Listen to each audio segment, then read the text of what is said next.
La iglesia no es un edificio y esta es nuestra oportunidad para demostrarlo. Conéctate, comparte y bendice. Centro Cristiano Pentecostal, en Cristo hay paz. Un oasis de amor donde se disipan las tinieblas.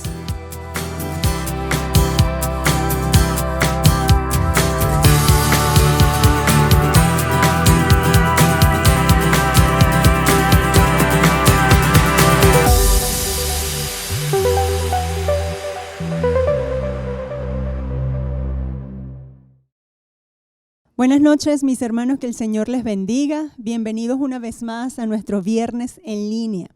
Quiero recordarle que nosotros todos estos viernes estamos restaurando el sistema. Y vamos a leer y vamos a recordar juntos de qué se trata esto. Serie Restaurando el Sistema, redescubriendo la verdad del Evangelio a fin de que el cristiano esté ceñido con la verdad, para persistir, resistir y continuar con el propósito de que todos lleguemos a la unidad de la fe y del conocimiento del Hijo de Dios, a un varón perfecto, a la medida de la estatura de la plenitud de Cristo. Amén. Y lo estamos haciendo redescubriendo una vez más las verdades del Evangelio descritas en el Evangelio según San Juan.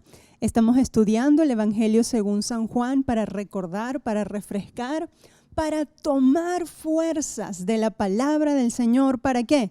Para ceñirnos, para estar con el cinturón bien apretado. ¿Por qué? Porque el Señor nos manda en la hora difícil, en la hora de angustia, en la hora en que tenemos que enfrentar diferentes dificultades, en la hora que tenemos que enfrentar gigantes. El Señor nos manda a persistir, a resistir y a continuar.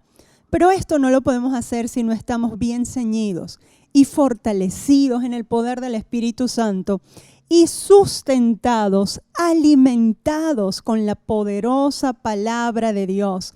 Así que una vez más hoy te invito a estudiar conmigo el Evangelio de Juan y vamos por el capítulo número 6.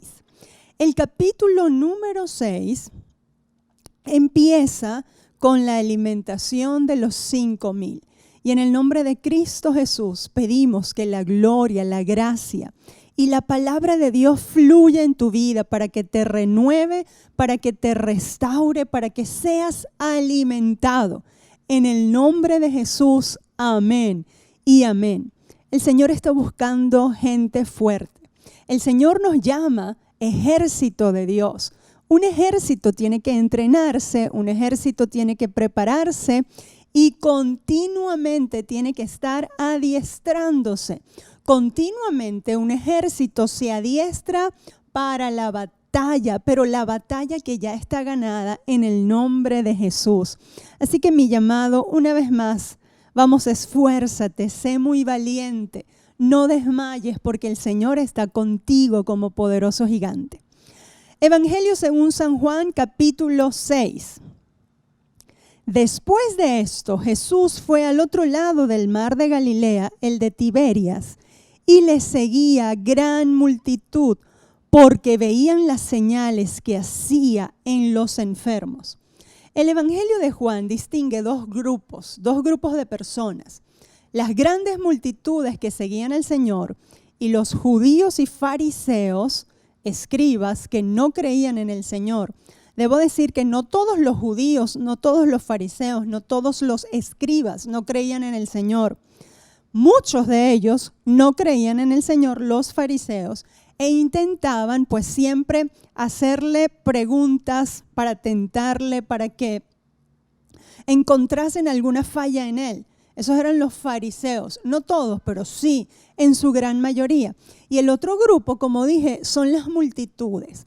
Las multitudes que eran la gente cotidiana, la gente que podían ser judíos, que podían ser griegos, que podían ser gentes de todos los lugares que para esta ocasión estaban cerca de Jerusalén o en los alrededores de la tierra de Palestina. ¿Para qué? Para celebrar la Pascua, y ya vamos a ver más adelante qué ocasión era esta, qué lugar, qué tiempo en el espacio cronológico era este.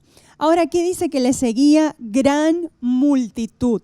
Recordemos que en el capítulo 5 el Señor acaba de tener, ¿verdad?, un encuentro con los fariseos, quienes le demandaban señales y testimonio de por qué Él decía que era hijo de Dios. La semana pasada vimos 4 cosas que testificaban que Él era Dios y que Él era el Mesías, el ungido de Dios. Eso está en el capítulo 5 y está en el anterior episodio del día viernes. Te invito a verlo. Pero hoy estamos acá y el Señor va a enfrentar ahora, o va a enseñar y va a enfrentar a una gran multitud. Y esta gran multitud eran esos campesinos, era esa gente cotidiana que, si bien muchos creían en la ley de Moisés, no la practicaban tan rígidamente como estos fariseos de la semana pasada, no la practicaban tan puntualmente y tan quizás exageradamente como lo hacían los fariseos. Esta era gente cotidiana, era gente como tú y yo, era gente normal, era gente que tenía que enfrentar cada día necesidades y se habían encontrado con este hombre, con este Mesías que andaba por la tierra diciendo que el reino de Dios se había acercado. En esta ocasión, fíjense que dice el verso 2, le seguían las multitudes porque veían las señales. Y esto nos hace reflexionar y nos hace hacer una pregunta. ¿Por qué seguimos a Jesús? ¿Seguimos a Jesús por las señales? ¿Seguimos a Jesús por los milagros? ¿O seguimos a Jesús porque le conocemos y le amamos? La respuesta debe ser: seguimos a Jesús porque le conocemos, porque le amamos, aunque sabemos que Él obra y opera milagros y señales para aquellos que le aman. No negamos los milagros del Señor, pero no seguimos al Señor por los milagros o las señales. No seguimos al Señor porque Él resuelve nuestra vida. Seguimos al Señor porque le conocemos y porque le amamos. Solo aquel que siga al Señor de esta manera tendrá los milagros y las bendiciones de Dios. Solo aquel que sigue al Señor porque le ama, porque le conoce, disfrutará de la vida abundante que Él quiere dar en toda ocasión y en toda circunstancia. Yo he escrito en estos días y lo he dicho muchas veces: no vivamos por nuestras necesidades, para satisfacer necesidades o para satisfacer deseos. Vivamos para cumplir el propósito de Dios para nuestras vidas. Vivamos para satisfacer el corazón de Dios. Y en esa medida que nosotros vivamos para satisfacer el corazón de Dios, para cumplir los propósitos de Dios y le sigamos porque le amamos, en esa medida nuestras necesidades serán satisfechas. En esa medida nuestros deseos serán cumplidos. Dice la palabra de Dios en el Salmo 37. Deleítete a sí mismo en Jehová y Él te concederá las peticiones de tu corazón. De manera que no seamos como esta gente, como esta multitud que seguía al Señor porque veían las señales. Aunque no veamos, sigamos al Señor porque le amamos. Verso 3. Entonces subió Jesús a un monte y se sentó allí con sus discípulos. Fíjense que el evangelista Juan explica o dice o escribe detalles que nos hacen recordar o que les hacen recordar a ellos cómo los israelitas fueron enseñados por Dios allá en Israel, antes de conquistar, allá en el desierto, antes de conquistar la tierra de Canaán. Un monte. Generalmente se escribe y el Señor subió a un monte y desde allí les enseñaba. Para los judíos la figura de un monte les hacía recordar que Moisés subió al monte Sinaí y de ahí vino la ley, o desde allí Dios le da la ley a Moisés para que guíe al pueblo. En un monte, en el monte, ciertamente encontró Moisés la palabra de Dios, la ley de su Señor. Y eso, ¿verdad?, era una figura y el evangelista lo escribe a propósito, para que recuerden que si el Señor Dios habló con Moisés en un monte, ahora el mismo Dios que había descendido a la tierra subía a un monte. ¿Para qué? Para enseñarles ahora a ellos. Cada detalle tiene una importancia que el evangelista escribe para que entendamos que el mismo Dios que habló en el monte Sinaí, ese mismo Dios se hizo persona, se hizo tangible para venir a enseñarnos y para venir a mostrar su reino y enseñar su reino a sus discípulos. Y entonces allí les enseñaba. Verso 4. Y estaba cerca la Pascua, la fiesta de los judíos, cuando alzó Jesús los ojos y vio que había venido a él una gran multitud, dijo a Felipe: ¿de dónde compraremos pan para que coman estos? Bueno, aquí dice que era el tiempo de la Pascua. En esta ocasión, en el Evangelio de Juan, nos encontramos con la segunda Pascua que Juan registra. Quiero que recuerden que la primera Pascua que él registró está en el capítulo 2, en donde Jesús entra al templo y purifica el templo. Tumba la mesa de los cambistas y dice que la casa de su padre tiene que ser casa de oración y no casa para vender y comprar, no casa que se había convertido en una casa de corrupción.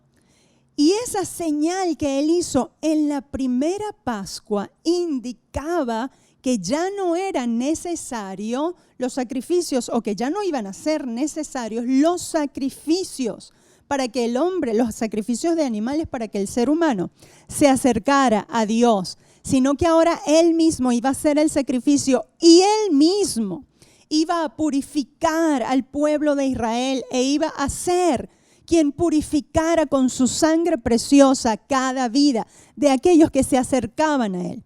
Entonces, en la primera Pascua, en el capítulo 2, nosotros encontramos a Jesús marcando esa distinción. Ahora, en la segunda Pascua, Él viene a hacer otro milagro. Y otro milagro que es la quinta señal que vamos a encontrar acá en el Evangelio de Juan. Quiero recordarles que desde el inicio dijimos que en el Evangelio de Juan no se usa la palabra milagros, sino que se usa la palabra señal, porque la señal indica un cambio, un giro en el camino. Y Juan escribe a propósito la palabra señal, indicando esto, que Jesús había venido a cambiar los tiempos, que todo lo que Jesús hacía era la señal de que ya los tiempos habían cambiado y que nunca más iban a ser como antes, nunca más iba a ser como el pasado, sino que Jesús iba a venir o vino a establecer un nuevo tiempo de bendición y de gracia, una señal o señales, en este caso la quinta señal, que marca una diferencia. Entonces, fíjense, allá nosotros encontramos en la primera Pascua que el Señor vino a marcar que Él iba a hacer el verdadero sacrificio, el sacrificio suficiente para purificar la vida de las personas. En esta Pascua, que es la segunda Pascua que marca el Evangelio según San Juan, Él viene a decirles ahora que Él es el pan de vida, que como Moisés fue usado por Dios en el desierto. ¿Para qué? Para que a través de Moisés el Señor hiciese el milagro de ¿qué? De enviarles pan del cielo. Y todos los días en el desierto ellos salían y había pan, ese maná del cielo que los alimentaba. Él ahora estaba a punto de hacer una nueva señal, un nuevo milagro que indicaría, por supuesto, un nuevo tiempo, y que lo que iba a indicar que Él era, en esta Pascua, que Él era el pan que descendió del cielo, el pan que iba a satisfacer por siempre y para siempre la necesidad del pueblo de Dios. Pero también encontramos en el verso 5 que entonces Él empieza a confrontar y a hacer preguntas a sus discípulos. ¿Para qué? Para que sus discípulos entendieran el reino. Fíjense, Él le pregunta a Felipe, mira este montón de gente, mira esta gran multitud, y seguro que tienen hambre, Felipe. ¿De dónde vamos a comprar alimento para esta gran multitud? Ahora, el Señor sabía lo que Él iba a hacer. El Señor sabía que la respuesta estaba en sus manos. pero quería saber lo que había en el corazón de sus discípulos. Ahora, no es que él no lo supiera, él lo sabía. Y precisamente hace esa pregunta a Felipe y a sus discípulos. ¿Para qué? Para hacer consciente a sus discípulos de lo que había en su corazón. Muchas veces el Señor nos lleva a enfrentar cosas que el Señor sabe por qué están ahí, que el Señor sabe cómo vamos a reaccionar, que el Señor sabe, pero el Señor quiere demostrarnos y que nosotros veamos lo que está en nuestro corazón, para que nosotros podamos reconocer nuestra debilidad y para que nosotros, reconociendo esa debilidad, pues entonces ciertamente Él sea, ¿verdad?, el que dé la respuesta y nosotros seamos conscientes de que Él dio la respuesta. Ahora le pregunta a Felipe, ¿de dónde vamos a comprar alimento para toda esta multitud? Bueno, Felipe dice, mira, Señor, no basta. Aquí vamos a ver en el Juan 6, 6 y 7, vamos a ver. Pero esto decía el Señor, ¿para qué? Para probarle, porque Él sabía lo que había de hacer. Y el verso 7 dice, Felipe respondió, 200 denarios de pan no bastarían para que cada uno de ellos tomase un poco. Fíjense, en el verso 6 acabamos de ver que el Señor le quería probar. Mire lo que dice Deuteronomio 8, 2 y 3. Deuteronomio 8, 2 y 3. Y te acordarás de todo el camino por donde te ha traído Jehová tu Dios estos 40 años en el desierto, para afligirte, para probarte, para saber lo que había en tu corazón, si habías de guardar o no sus mandamientos. Y te afligió y te hizo tener hambre y te sustentó con maná, comida que no conocías tú ni tus padres la habían conocido, para hacerte saber que no solo de pan vivirá el hombre, mas de todo lo que sale de la boca de Jehová vivirá el hombre. De manera que el Señor le hace esa pregunta a Felipe, y el mismo evangelista lo dice, para probarle, para probar lo que había en su corazón, para probar lo que había de responder, para poner, ¿verdad?, el pensamiento de los discípulos y el pensamiento de Felipe y de los demás discípulos que estaban con él, alineados a lo que él era. De manera que cada prueba representa un entrenamiento que Dios nos está dando. Y yo puedo, cuando yo leo esto de Deuteronomio, yo puedo parafrasearlo de esta manera. Y el Señor nos encerró en esta cuarentena. Nos hizo pasar necesidad, nos hizo pasar encierro, nos hizo pasar tal, cada uno, ¿verdad? Lo que ha pasado. ¿Para qué? Para probar lo que había en nuestro corazón, para ver si a través de todas estas cosas y a través de todo este tiempo nosotros honraríamos y obedeceríamos al Señor. ¿Qué habrá encontrado el Señor en nuestro corazón en este tiempo en el que nos trajo y en el que tuvimos que pasar y en el que estamos pasando? Porque esto todavía no ha acabado. ¿Qué hay en tu corazón? ¿Acaso el Señor va a encontrar a alguien que le obedezca? ¿Acaso el Señor va a encontrar a alguien que esté rendido a Él y que diga, lo que sea, Señor, lo enfrentamos en el nombre que es sobre todo nombre? ¿Qué es lo que va a encontrar el Señor? Lo que encontró el Señor en Felipe fue una respuesta natural. Y una respuesta que era normal. Y Felipe le dice, Señor, ni 200 denarios alcanzarían para alimentar a esta multitud. 200 denarios era el sueldo de 200 días de un obrero, de un campesino. Un denario al día ganaba un campesino, de manera que era muchísimo dinero para cada uno de ellos. Porque era el salario, el sueldo de un día. Y dice, ni 200 días que trabajásemos alcanzarían para alimentar a esta gran multitud. Felipe da una respuesta natural, una respuesta normal. Pero el Señor no quería esa respuesta. El Señor quería alinear su mente a lo que era sobrenatural, a lo que era una respuesta del Espíritu de Dios. Pero fíjense, el Señor no se molestó con Felipe por esa respuesta. Simplemente el Señor está entrenando a Felipe. Y el Señor no se molesta por las respuestas que hayamos dado. Quizás en muchas ocasiones, en muchos días, hemos dado respuestas naturales. Somos seres humanos en entrenamiento espiritual. Pero recuerda, tenemos que profundizar nuestra relación con el Señor. Vivir por el Espíritu. Ser cristianos que realmente no vivan por lo natural, sino por lo sobrenatural. Y entender cuáles son las respuestas de Dios. Bueno, aquí está el otro discípulo que le responde.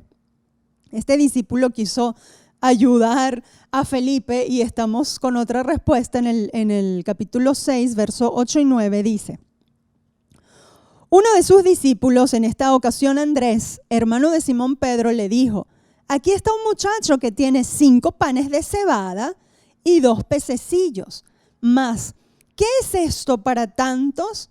Bueno, Andrés también da una respuesta natural. Señor, mira, estamos buscando alguna solución, pero resulta que las soluciones terrenales, las soluciones que tenemos a mano son estas. Ni 200 denarios, que yo me imagino que, bueno, vamos a recoger aquí una colecta para ver si llegamos por lo menos a 200 denarios y vamos a comprar pan. Y bueno, y esta era gente pobre, esta era gente que seguía a Jesús y que estaban esperando algo de Jesús porque ya habían escuchado que el Señor hacía milagros, que el Señor hacía señales. De manera que no era una opción hacer una colecta. La otra opción, bueno, que tenemos es que, bueno, aquí lo que pudimos juntar fue lo que tiene aquí un muchachito. 5 panes de cebada, que era lo más pobre, pan de cebada era el pan del pobre, y 2 pececitos. No creo que podamos. Pero a esta gente se le olvidó, y ellos lo conocían porque estos discípulos eran judíos que conocían el Antiguo Testamento. A esta gente se le olvidó lo que el Señor hizo a través de Eliseo, allá en 2 de Reyes 4, no lo vamos a leer, pero en 2 de Reyes 4, nosotros vemos a Eliseo que él alimenta con 20 panes, alimenta a una gran multitud solo con 20 panes de cebada. Era un milagro que ya Dios había hecho a través del profeta Eliseo. A esta gente se le olvidó, ellos lo conocían este milagro porque ellos eran conocedores del Antiguo Testamento. Y muchas veces yo puedo vernos a nosotros como Felipe y como Andrés. Queremos intentar respuestas naturales. Queremos intentar cosas naturales con algo que solo se puede resolver sobrenaturalmente. Y nos olvidamos de lo que Dios ha hecho en el pasado. Yo te digo hoy por el Espíritu Santo, no olvides que el Señor te ha sustentado hasta hoy. No olvides que el Señor ha hecho provisión hasta hoy. Y si lo ha hecho hasta hoy, Él lo seguirá haciendo en el nombre de Jesús. Pero estamos en entrenamiento. Este ejército está en entrenamiento. ¿Cómo vamos a salir de esta prueba, de este entrenamiento? Vamos a salir victoriosos, vamos a salir vencedores porque estamos entrenándonos espiritualmente, orando, buscando lo que dice la palabra de Dios, recibiendo, amén, la sabiduría de la palabra de Dios y entre tanto nos mantengamos conectados a la fuente de vida eterna, nosotros vamos a salir bien de esto. No importa que hayas dado respuestas naturales. Es natural dar respuestas naturales como Felipe y Andrés. El Señor no dijo, bueno, ya que ustedes ahora dieron estas respuestas naturales, se me van despedidos como discípulos. No, Señor. El Señor simplemente los mantuvo allí y les dice, está bien esas respuestas, pero yo les voy a enseñar que yo tengo un camino mejor, yo tengo una mejor respuesta siempre y cuando ustedes vengan a mí y confíen en mí. Fíjense, otra cosa que yo puedo ver y que podemos aprender de Felipe y de Andrés, cuando Felipe da esta respuesta y cuando Andrés da esta respuesta, que es la única que él tenía a la mano, bueno, ellos llevaron sus respuestas ante Jesús. Vamos a ver, Señor, ¿qué haces con esto? Y el Señor con esas respuestas hizo, amén, algo sobrenatural con lo que tú eres, con lo que tú tienes, con lo que tú piensas, llevándolo en las manos del Señor, diciéndoselo al Señor. El Señor va a hacer algo sobrenatural en el nombre de Jesús. Leemos Juan 6:10. Entonces Jesús dijo: haced recostar a la gente. Y había mucha hierba en aquel lugar, y se recostaron como en número de 5,000 varones. Verso 11. Y tomó Jesús aquellos panes, y habiendo dado gracias, repito, habiendo dado gracias, los repartió entre los discípulos, y los discípulos entre los que estaban recostados, asimismo de los peces, cuanto querían. Y comió la gente, y se hizo el milagro de 5 panes de cebada y 2 pececillos, de lo natural, de las respuestas naturales, puestas en las manos de Jesús, llevadas a Jesús. Él hizo algo grande, Él hizo algo poderoso, Él hizo algo maravilloso, y multiplicó lo poco en las manos del Señor se vuelve mucho y se vuelve bendición para sus hijos. Ahora, fíjense, el Señor les mandó a ordenarse.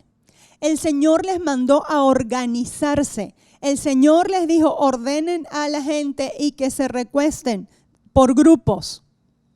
¿Qué nos enseña esto? Dios es un Dios de orden. Muchos no han recibido el milagro que Dios tiene. Muchos no reciben las respuestas que Dios tiene porque no quieren ordenar su vida. Y yo te digo hoy, tienes que ordenar tu vida. ¿Quieres vivir la vida loca? Pues no vas a recibir la bendición que Dios tiene. ¿Quieres vivir como te da la gana? ¿No quieres cambiar ese mal carácter? ¿Quieres seguir con tu amargura? ¿Quieres seguir simplemente haciendo lo que a ti te parece cuando a ti te parezca? Pues no, así no es.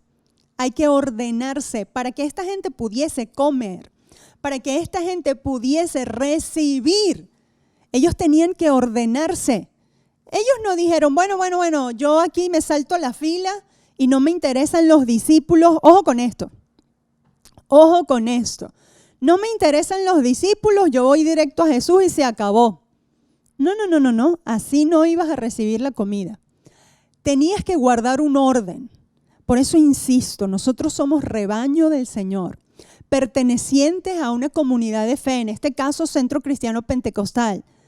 Cada uno de nosotros en la Iglesia de Jesucristo en Venezuela tenemos nuestros hermanos, los amamos, pero a cada uno el Señor lo ha puesto en su lugar, en el lugar que Él nos ha entregado.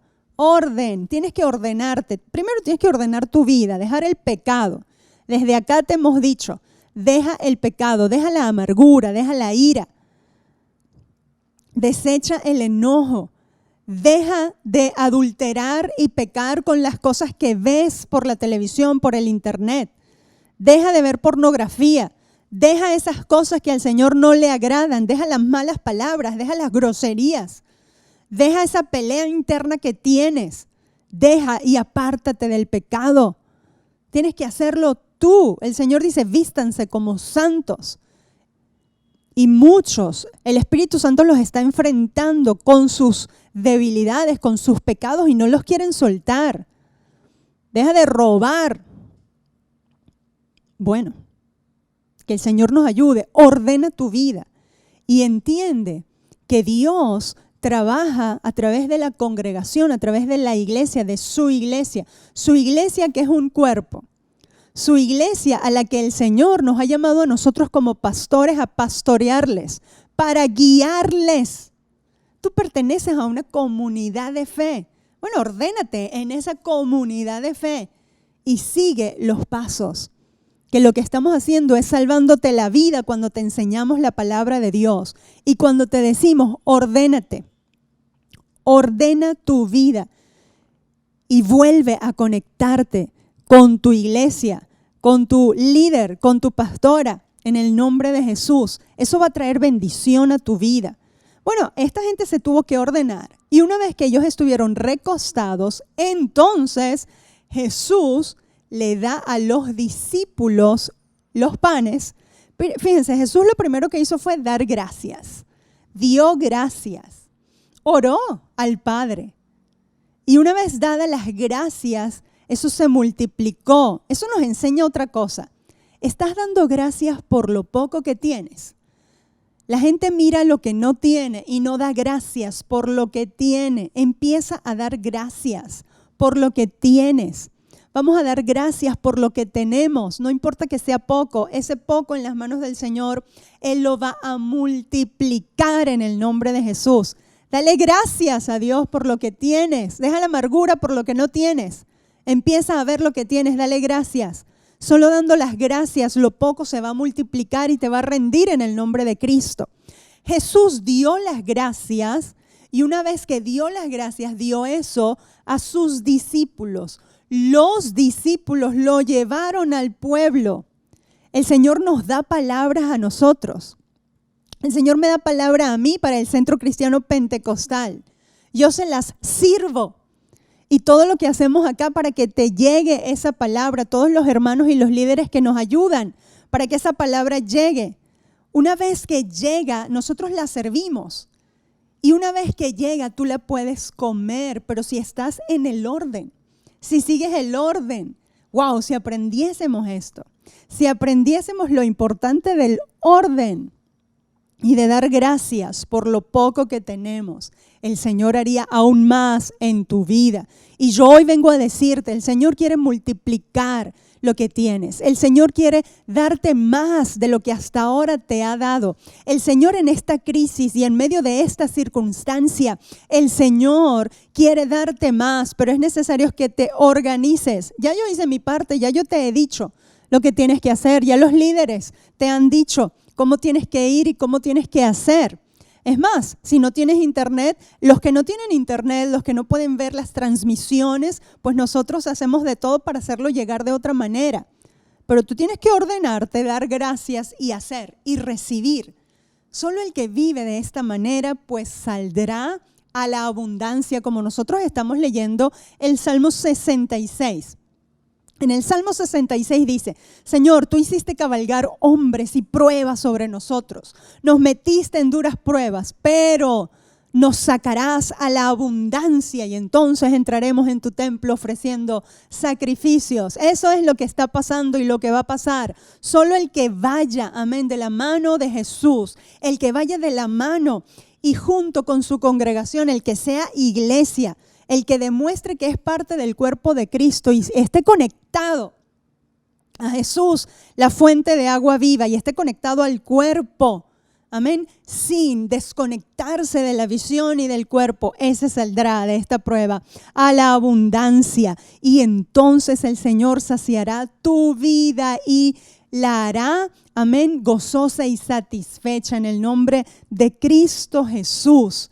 Hoy yo te digo, el Señor multiplicó los panes y los peces a esta gente que le seguía, a esta gente que no se lo merecía, como nosotros no merecemos la salvación, pero al Señor le plació escogernos a ti, escogerme a mí para esta hora, para este día. Al Señor le plació que de lo poco que tenemos podemos dar gracias, podemos estar en orden, dar gracias y recibir, amén, de Jesús, lo que el Señor tiene para su iglesia. Dios va a multiplicar tu poco. Ponlo en las manos de Él. Créelo que Él es el pan vivo que descendió del cielo. Y para hablarte del pan vivo que descendió del cielo, yo te espero el próximo viernes en esto que se llama Restaurando el Sistema.